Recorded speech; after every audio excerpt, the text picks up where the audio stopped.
A lot of things where you're not able to actually get that final step. So I think supporting someone who's just chasing their dreams and going through the challenge of making, getting their business up and running is really important. And that's why I will always try and support as many black-owned businesses.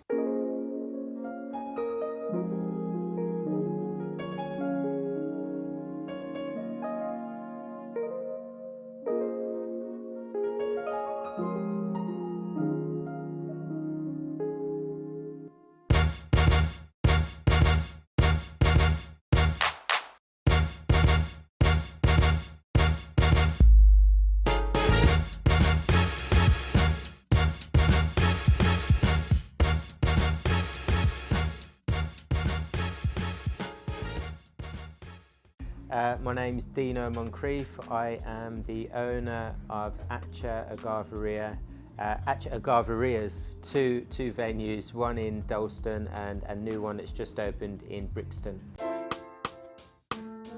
We specialise in tequila and in mezcal, agave spirits and Mexican food. So we're very unique in the fact that we don't have a massive extensive list of 200 tequilas or 200 mezcals, which a lot of people do when they're in this category.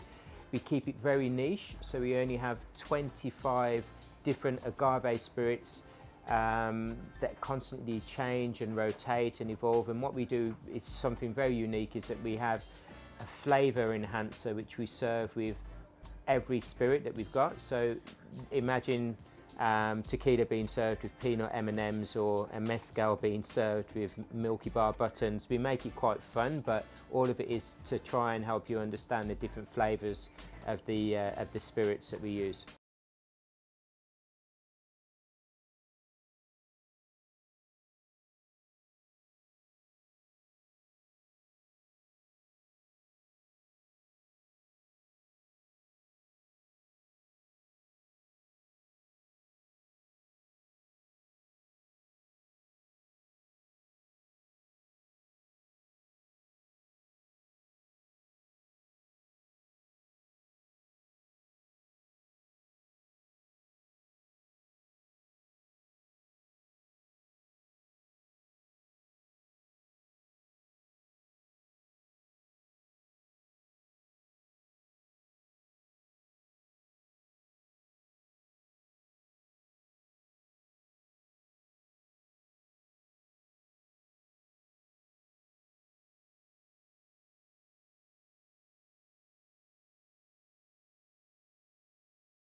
I found a massive connection with Mexico, really.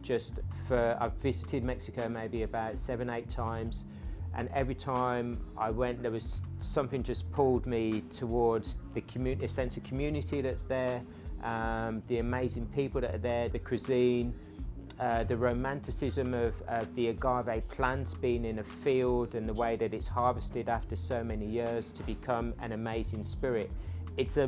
A lot of people don't realise that to make tequila and to make mezcal, the plant itself is in the ground for anything up to 8 years, and actually can be more like 15 years for some different types of agaves that make mezcal. So I just found that really fascinating, that it takes such a long time. It's a labour of love, and I really got attracted to that, and it just reeled me in, and I ended up working as a specialist within that category, within the tequila category, for 15 years, and then the time came and I was like, I've got to do my own thing. So yeah, here we are, 2 years later. That was my passion, to open my own bar, and I'm pleased to say that I did it. You know what? It all happened from being I was in Paris. I actually had written a book, and I went over there to promote it. It was a small little poetry book, and I went over there to promote it. Then ran out of money. I was like, I've got to get a job. And then I went to work in a bar, and then the first bar manager that I worked with was just amazing. And he was like, you've got a potential to be really good at what you do. And he coached me through. And in Paris, like, it's a different level. They're so professional. The first bar that I went into, there was a guy who must have been about 60 years old. He had a white blazer on, black tie, white shirt. napkin over his arm like that, and I just thought, this is sharp, this is next level, and this is a man who's doing this as a career, and he was so respected, he was holding the attention of everyone around, and I was like, yeah, I could do that. Every time that we have a customer come in and they have an amazing experience, like that is for me that's why I work so hard. You know, I'm always behind the bar. Now I'll be spending 2 days in Brixton and 2 days in Dalston, 1 day resting, but I'll always be in and around the bars, because I love that feeling of having someone say, I've had the best night that I've had in a long time, and you know, thank you, and you know, just seeing people come in. The job, I think, is really, my job is to make sure that, you know, our customers leave in a better mood than they did when they arrived. That's the mission, and when that happens, I feel like blessed. There's a real nice synergy between Dalston and Brixton. I've been out in Brixton quite a few times. I've got friends down there. I love, obviously, the community. You know, obviously there's a big black community down there. There's a big black community here in Dalston as well.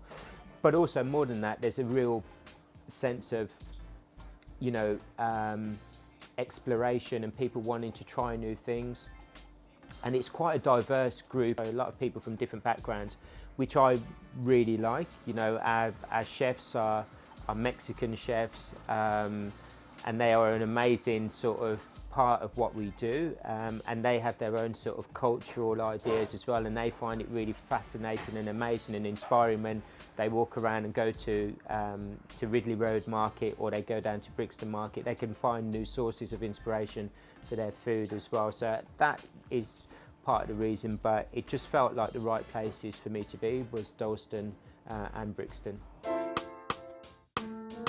You like the music here? Yeah, you always say you love it, don't you? My brother, it's from my brother, he just was mad into music, and I've always found, like, for here, it's a really eclectic mix. So sometimes, you know, it's, like I say, it's Mexican, it's bossa nova, it's reggae, it's you know, sometimes jazz, it's Mexican hip hop, it's UK hip hop. It's a real mix, and that's what I want people to have when they come here. So I didn't want them to come in and just be listening to 3 hours of like, you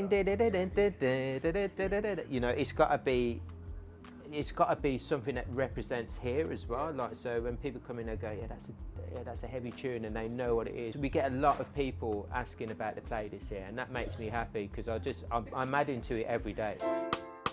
I feel there's a big responsibility on all, you know, entrepreneurs and black business owners to try and be some sort of inspiration. You know, I'm lucky enough that I've got my project, that's a side project, which is more than a side project, called Equal Measures UK, and that is all about helping people from you know, black and brown people to really push their education forward within the spirits category. So we teach them wine spirits education trust level 2, level 3. I'm going to have beer courses going on and wine courses going on soon as well. And the target for my Equal Measures project is to have 120 students per year that go through this course, so that we can help, you know, maximise their potential for employment moving forward. So that's something that I've done outside of the business, but I wouldn't be able to do it if I didn't have the business, because it's given me a bigger voice. There's no doubt about it, it's more challenging, it's more difficult for any black owner to get their business off the ground, just because of you know, having the financial resources to be able to do that.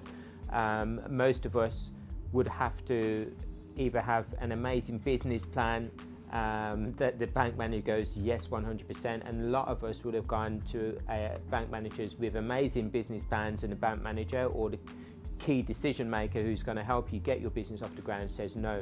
So there's a lot of pushback that you get. There's sometimes a lot of things where you know, you're not able to actually get that final step.